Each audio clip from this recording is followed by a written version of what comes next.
The Valdari Council chamber fell silent as the final transmission from the Sol system cut to static. High Arbiter Zix-9 clicked his mandibles in what passed for satisfaction among his kind, while the other 11 species representatives maintained their respective poses of approval. After 3 standard cycles of debate, they had finally agreed. Humanity was too dangerous to remain in contact with the galactic community.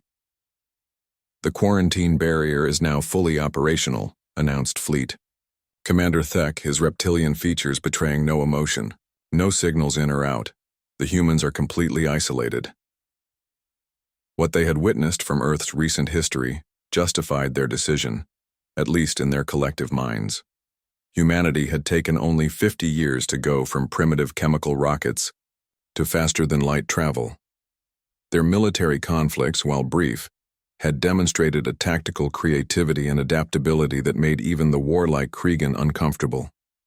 Most disturbing of all was their apparent inability to accept limitations. They treated every impossible barrier as merely another problem to solve. Previous studies of isolated civilizations show complete societal collapse within 2, 3 generations, noted Dr. Velis, the Etherean xenopsychologist whose research had influenced the Council's decision. Humans, despite their apparent resilience, are fundamentally social creatures dependent on growth and expansion. Cut off from the galaxy, they will turn inward, fragment, and eventually destroy themselves. The Council members dispersed, confident in their solution. They had contained the human threat without genocide, simply by letting human nature do the work for them. 200 years passed. Captain Jorik of the Valdari exploration vessel Nebular Wanderer was conducting routine patrol near the quarantine zone when his sensors detected something impossible. His tertiary eye stalks quivered as he read the data. Communications Officer Zeph, verify these readings, he commanded. The insectoid officer's antennae twitched frantically over her console. Captain, I'm detecting massive energy signatures from within the quarantine zone. Sophisticated electromagnetic patterns consistent with a thriving technological civilization. That's impossible. Run a full spectral analysis. What they found defied everything the Council thought they knew about humans. The quarantine barrier remained intact. No signals were passing through. Yet the Sol system was alive with activity. Massive orbital structures ringed not just Earth but Mars, Europa, Titan, and dozens of asteroids. The energy signatures suggested technological advancement far beyond what humanity had achieved at the time of their isolation. More disturbing were the structures themselves. Rather than the chaotic sprawl typical of expanding civilizations, these installations showed signs of careful planning and artistic consideration. The humans hadn't just survived their isolation, they had flourished. Captain Jorik's report sent shockwaves through the Council. Emergency sessions were called. Dr. Velis, now ancient even by Etherean standards, was summoned from retirement to explain the impossible. My research was based on observed patterns from 73 isolated civilizations, she testified, her voice crackling through translation circuits. In every case, isolation led to stagnation, internal conflict, and eventual collapse. The humans appear to be an anomaly. High Arbiter Zix-15, successor to the original Zix-9, leaned forward. Explain. We assumed isolation would limit their growth, force them to compete for finite resources within their system. We failed to consider that humans don't just adapt to limitations, they redefine what constitutes a limitation.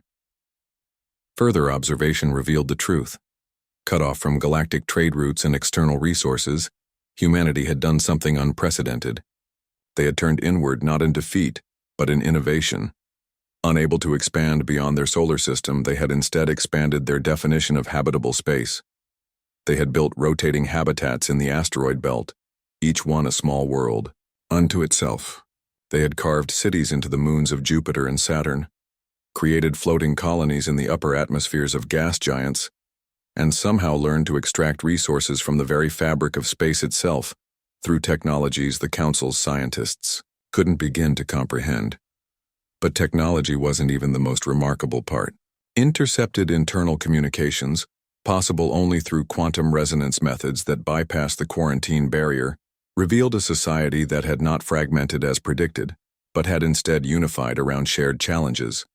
The isolation that was meant to break them had instead forced them to perfect cooperation. They had eliminated scarcity through closed-loop resource systems. They had ended conflict through sophisticated social structures that channeled competitive drives into exploration, art, and scientific advancement. Most remarkably, they had apparently achieved something no other known civilization had managed. They had created a sustainable, post-scarcity society within the bounds of a single star system.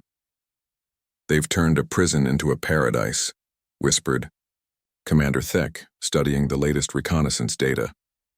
"How is this possible?" The answer came from an unlikely source. Newly discovered human archaeological sites suggested that their species had evolved under conditions of extreme environmental stress, developing not just physical adaptability, but psychological resilience.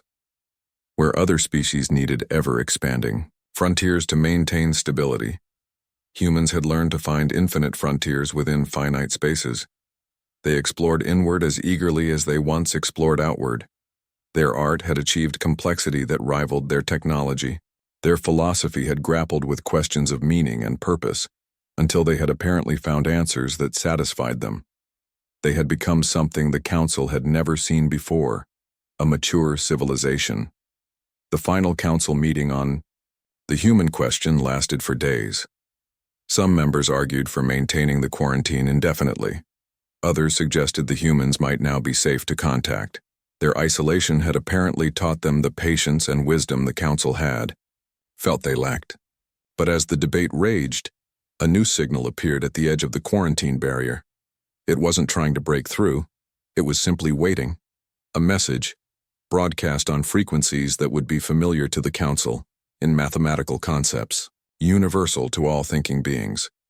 The message was simple. "We know you're out there. When you're ready to meet the civilization we've become, we'll be here." High Arbiter Zix-15 looked at the translation, then at his fellow Council members. The humans weren't asking to be freed from their prison. They were offering to open the door from the inside. For the first time in Council history, the room fell completely silent. They had tried to contain humanity's potential, and instead, had given them the perfect conditions to realize it fully. The humans hadn't just survived isolation, they had used it to become something unprecedented in galactic history, a species that had learned to thrive within limits. The vote to end the quarantine was unanimous.